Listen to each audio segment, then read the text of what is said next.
प्रणाम दोस्तों। एक अच्छा सा कथा सुना रहे हैं, आप लोग सुनिएगा कि मेरा कथा कैसा है। अब पूरा कथा सुनिएगा, अधूरा मत सुनिएगा। पूरा कथा सुनने से शिव गुरु से ज्ञान होता है, आधा सुनने से अपमान होता है। आप लोग पूरा कथा सुनिएगा। एक पर्वत पहाड़ पर एक शंकर जी पार्वती जी रहीन लो। तो दोनों प्राणी अपन पर्वत पहाड़ पर रहीन लो। दोनों जने अपने में विचार करत रहें लो कि से हे शिव गुरु, हे प्रभु, मृत्यु भुवन में बहुत सब लोग हैं। यहाँ हमरे लोग पर्वत पहाड़ पर ना एक चिड़ई ना चंगुल ना मनई ना जंतु केहू ना बाटे। हमरे लोग दोनों जनी एक पहाड़ पर रही ना, और सब लोग गांव में रहेलिन, सब नीचे धरती पर हईन, मृत्यु भुवन में हईन। तो हमहू लोग चली मृत्यु भुवन में, अच्छा लागला और वहीं रहा। हमनियों के चली जातन कि तीरथ बरत कह आई। तो कहीं नहीं गौरा का करे जेबू, तू तो यहीं से पूरा सब दुनिया देखा तो। कहे नहीं प्रभु, चली हमहू लोग चली, हमहू गंगा नहाए जाए। सब गंगा नहाए, शिष्या बहन लोग देखा कुल गंगा नहाए जाते हैं, जल चढ़ावत हैं। यहाँ बैठ के का करब, यहाँ पतई चबाए के बा। तो शंकर जी कहलन ना मनबू। कहे नहीं हम चलब जरूर। कहलन चल तब ना मनबू। तो दुनिया नारी से हारल बाटे, मर्दाना हारल है नारी से। तो बेचारा अपन का कैलन शंकर जी, कहलन चला ना मनबू। लेके अइलन गंगा के तीरे अइलन। तो गंगा के तीरे मार शिष्या लोग नहाए जात रहीन। तो एक नाउन रहीन वहीं। तो नाउन कहलिन, नाउन सबके गोड़ रंगत रहीन, नाह काटत रहीन आ गोड़ रंगत रहीन। तब कहलन पार्वती जी कहलिन कि सब शिष्या बहनी पैर नाह कटावतइन, पैर रंगावतइन, हमहू जातइन, हमहू कटाए लेहीं। और सब लोग 10-5 नौनिया के दें तो नौनिया का बड़ा कमाई हो जाए। और वो दिना भगवान के मर्जी जौन रहा, शिव गुरु के मर्जी रहा कि वो दिना पूर्णमासी रहा, पूर्णिमा के दिन रहल, पूर्णमासी रहल। अपन पूर्णमासी के दिन सब लोग शिष्या बहनी लोग नहात रही लोग। तो केहू कहे हमार हे नाउन हमार काट दा, हम बहुत दूर के हैं। केहू कहे हे नाउन हमार काट दा, हम बहुत दूर के हैं। तब ऐसे सुनत रहीन गौरा जी। तो कहत हैं कि सब लोग तो कहत हैं कि हम इतना दूर के हैं, हम इतना दूर के हैं। तो हमहू तो तीनों त्रिलोक के हैं। तो हमहू नाउन से जाते हैं कहब कि नाउन हमहू तीनों त्रिलोक के हैं, तो हमरो नाउन काट दा। तब का कैलिन कि गैलिन नाउन के कान में कहलिन कि ये नाउन ठकुराइन से सब तो कहता कि हम हिहाँ के हैं, हुहाँ के हैं, इतना दूर के हैं। तो हम तो तीनों त्रिलोक से आयल हैं। तो पहले हमार काट द नहवा, हम नहाए ली, हमें जाए के बहुत लेट हो जाई। बस इतना सुनली नाउन, हाली हाली सब शिष्या बहन के छोड़ के जान गई कि अरे तीनों त्रिलोक से तो भगवाने कौन आयल बाटेन। बस हाली हाली गौरा जी के नाखून काटे लगलिन। आ जितने नाखून काटस उतने उनकर गोड़ अपने आचारा से झारस और उनकर हाली हाली गोड़ लागे। तब सब शिष्या बहनी कहत हैं कि नौनिया पगला तना गइल बिया कि हाली हाली नाखूनो काटतिया, हाली हाली उनकर गोड़वो पोछतिया और गोड़वो लागतिया। तो अपन लाग लेलस, नाह काट दिलस, नाह काट के पैर रंग के आ गोड़ लाग लेलस। गोड़ लाग के कहतिया कि अब आप जाएं नहाएं। तो कहलन कि पार्वती जी कहलन कि सब तो पैसा देता, हम का दें। जाते हैं अब स्वामी जी से कहें कि हमरो के कुछ पैसा दीहीं तो हमू ना उनके दे दीहीं। अब गईलिन शंकर जी के लागे, कहलिन हे भोले, अरे सब तो नाउन के देत बा ठकुराइन के 10-5 रुपया, हमरो के देती तो हमहू ले जाए के दे अइती।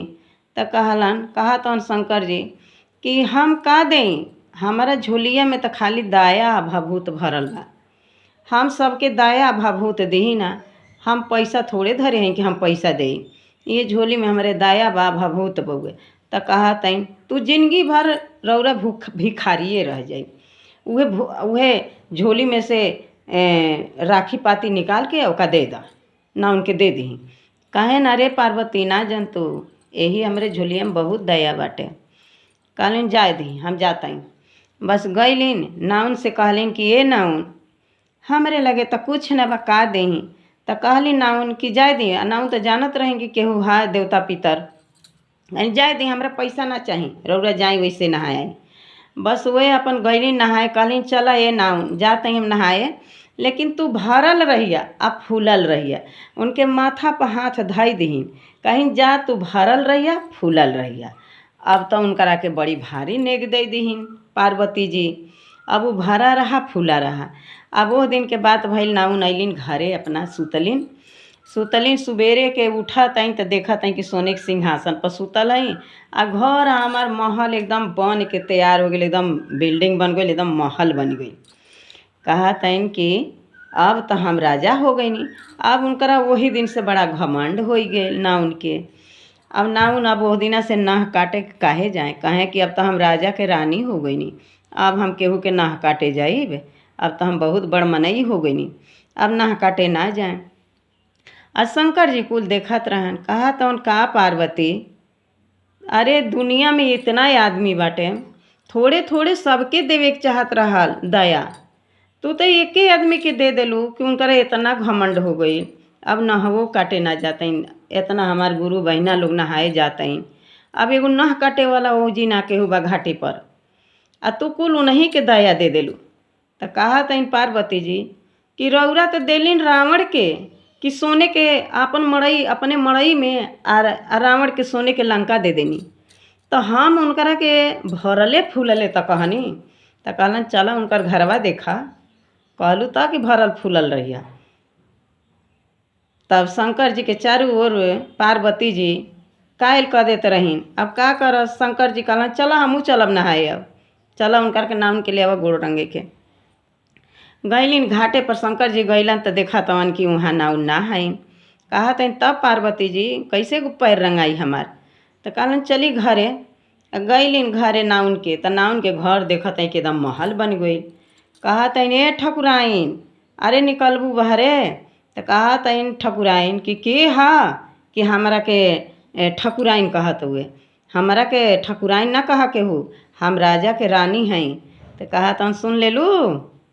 तब कहा तन कि से हमरे स्वामी जी के गोड़ रंगे के बा। तो कहा तन कि के तोहर स्वामी जी हैं, हमारे ला गोड़वा रंगा ना, हम तोहरे स्वामी जी के गोड़ रंगे जाई।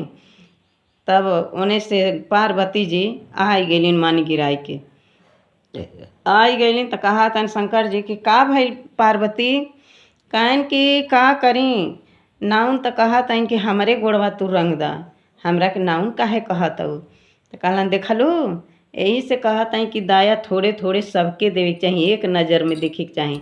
हमरे लिए पूरा दुनिया एक बा, एक के ना हम दे देवी, एगो के दे देव तो दुनिया वो घमंड के मारे केहू केहू सुनबे ना करी।